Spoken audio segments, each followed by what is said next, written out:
Berjumpa lagi kita pada kesempatan yang bahagia ini, yaitu membahas tentang bab 3, ilmu tarekat bersuci menuju pada hakikat suci. Setelah kita mempelajari mengenai makna rukun solat, bacaan-bacaannya, gerakan-gerakannya, serta isi dan rahasia diri di dalam solat itu sendiri, maka kita juga harus memahami dan mengetahui cara merealisasikannya. Perhatikanlah Al-Quran surat Al-Mu'minun, ayat 1 dan 2 yang berbunyi, sesungguhnya beruntunglah orang-orang yang beriman, yaitu orang-orang yang khusyuk dalam solatnya. Hal ini jelas sekali tentang kedudukan khusyuk itu, karena kekhusyukan itu adalah mata solat. Adapun orang-orang yang belum sampai kepada tingkat khusyuk, maka solatnya buta. Oleh sebab itu kita mesti dan mau tidak mau harus belajar dan berlatih untuk mencapai solat secara khusyuk. Hadis Rasulullah, 2 rakaat dari seorang alim yang hatinya zuhud lebih baik dan lebih disukai Allah daripada ibadahnya orang lain yang dilakukan hingga hari kiamat.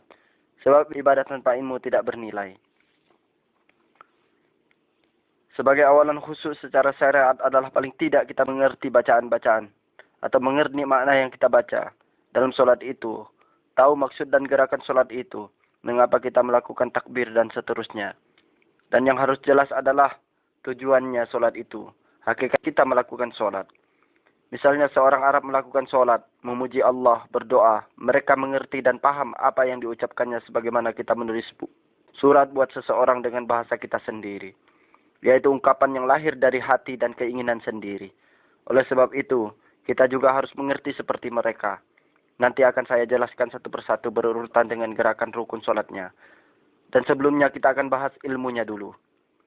Saudaraku yang menginginkan kebenaran dalam ilmu makrifat, bahasan ini adalah bahasan istimewa. Sebab masalah ini jarang sekali para ilmuwan Islam menerangkannya. Entah apa sebabnya. Semoga Allah memberikan bimbingannya yang lurus kepada hati dan lidahku, dan menjagaku dari kekeliruan pemahaman agama. Sesungguhnya Ibrahim adalah imamku, dan Nabi Muhammad itu adalah teladanku, dan aku tidak sekali-kali mempersekutukan Tuhanku dengan segala sesuatu apapun. Amin ya rabbal alamin. Bismillahirrahmanirrahim. Alladzina yu'minuna bil ghaibi wa yuqimuna as-salata wa mimma razaqnahum yunfiqun.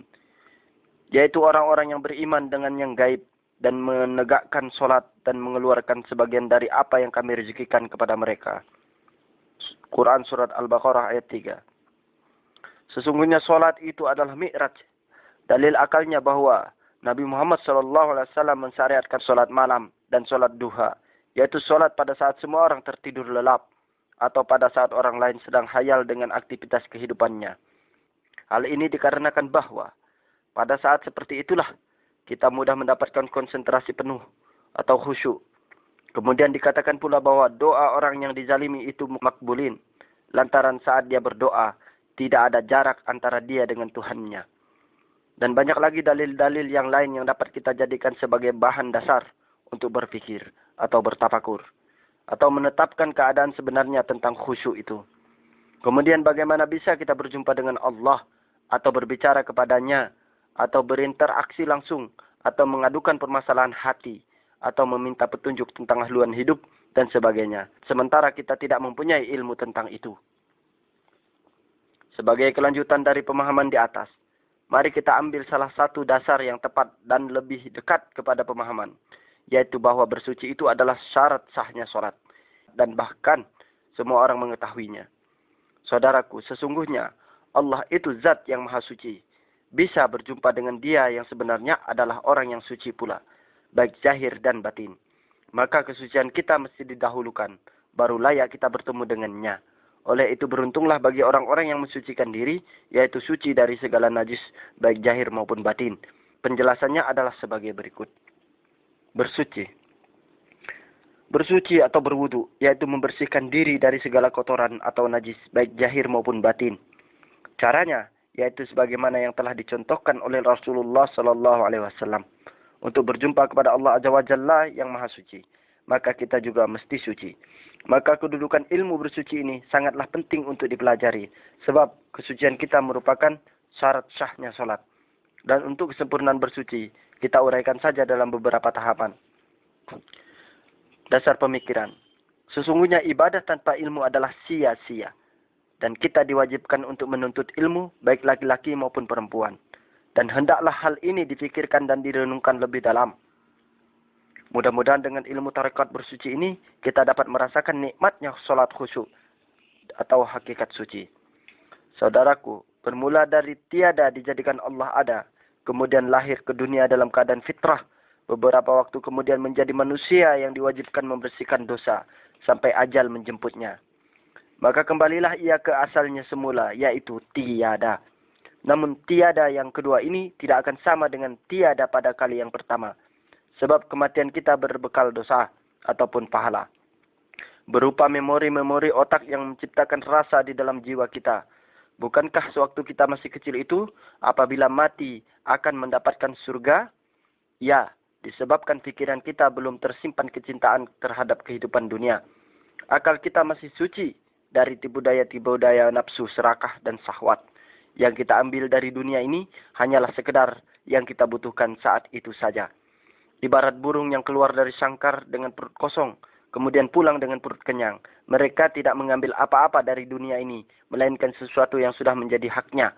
Yang kita tahu saat kecil itu hanya main-main dan makan. Kita menginginkan sesuatu dengan memohon kepada yang punya, bahkan sambil menangis. Sebab kita tahu pemiliknya.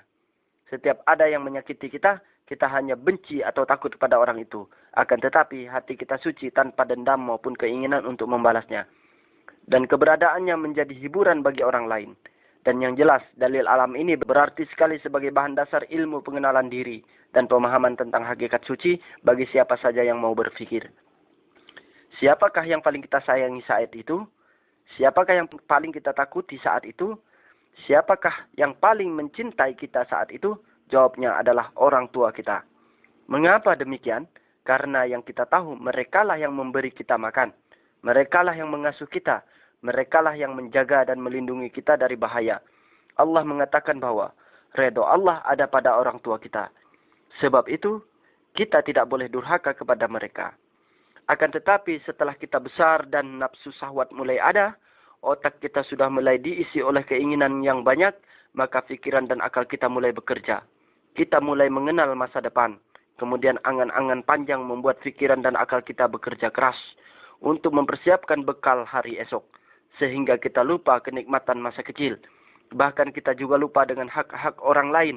Dan kita juga lupa siapakah yang memberi semua kenikmatan kepada kita sekarang. Oleh itulah Allah yang Maha Pengasih lagi Maha Penyayang. Mula-mula memerintahkan untuk sholat saat akal dan pikiran kita mula-mula bekerja. Mewajibkan mensucikan diri, memohon petunjuk dan perlindungan atas dosa-dosa yang sudah terjadi, atau dosa yang sedang kita lakukan, atau dosa yang belum kita lakukan. Mula-mula kita menerima nikmat dari Allah melalui orang tua kita, dan merekalah yang bertanggung jawab atas semua itu, halal atau haram yang diberikan. Setelah akal kita berfungsi dan kita mampu mencari apa yang kita inginkan, maka kitalah yang bertanggung jawab atas rezeki dan nikmat yang Allah berikan. Oleh sebab itu, berhati-hatilah agar kembalimu dalam keadaan fitrah. Maka sempurnakanlah wudu, karena wudu yang sempurna adalah sahnya sholat. Lalu bagaimana caranya? Kita memerlukan ilmunya. Tanyakanlah di dalam diri kita bahwa siapakah yang memberi kita rezeki? Siapakah yang paling menyayangi kita? Siapakah yang telah melindungi kita dan memberikan kita kekuatan? Lalu kenapa kita tidak mencintainya? Lalu kenapa kita tidak bersyukur kepadanya atau bertawakal? Padahal dia yang memiliki semua itu, yaitu Zat yang Maha Kaya, yang Maha Pengasih dan Maha Penyayang. Zat yang Maha Perkasa dan berkuasa atas segala sesuatu. Zat tempat kita mengadu dan kepadanya kita akan kembali. Berasal daripada suci dan kembali kepada suci. Inilah tuntutan dari syariat bersuci itu. Yang kedua, tahapan ilmu dan pemahaman.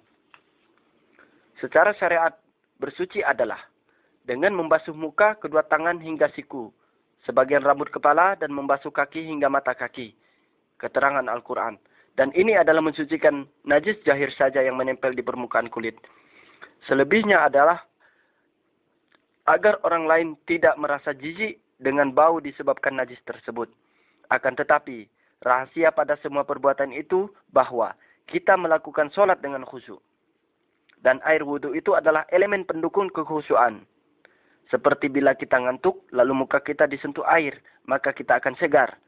Demikian juga bila kita lelah berpikir, lalu kepala kita tersentuh air, maka pikiran kita akan tenang. Demikian juga tangan dan kaki.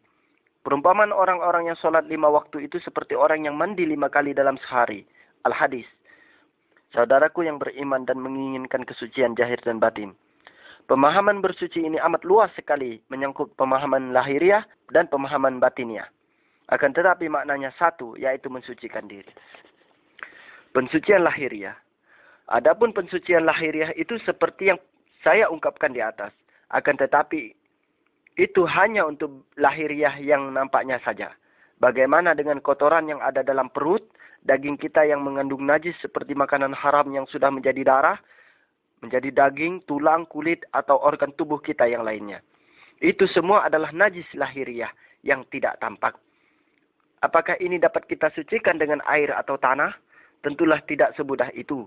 Silakan baca Al-Quran surat Al-Ma'un ayat 1-7.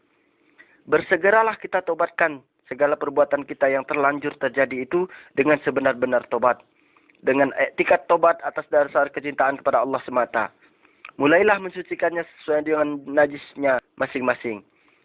Bahwa di antara rezeki yang diberikan oleh Allah kepada kita itu ada hak orang lain. Yang bila kita memakannya akan menjadi najis bagi daging, darah, tulang, kulit, dan sebagainya. Yang bersifat zahir, yang bersangkut paut terhadap itu. Sucikanlah dengan banyak-banyak bersedekah dengan beramal soleh. Demikian juga yang lainnya. Dan hal ini mesti kita kuatkan. Sebab kesucian diri kita zahir dan batin itu merupakan tubuh daripada solat itu sendiri. Dan pelajarilah ilmu yang berhubungan dengan pensucian lahiriah agar lebih mudah merealisasikan iman tobatnya.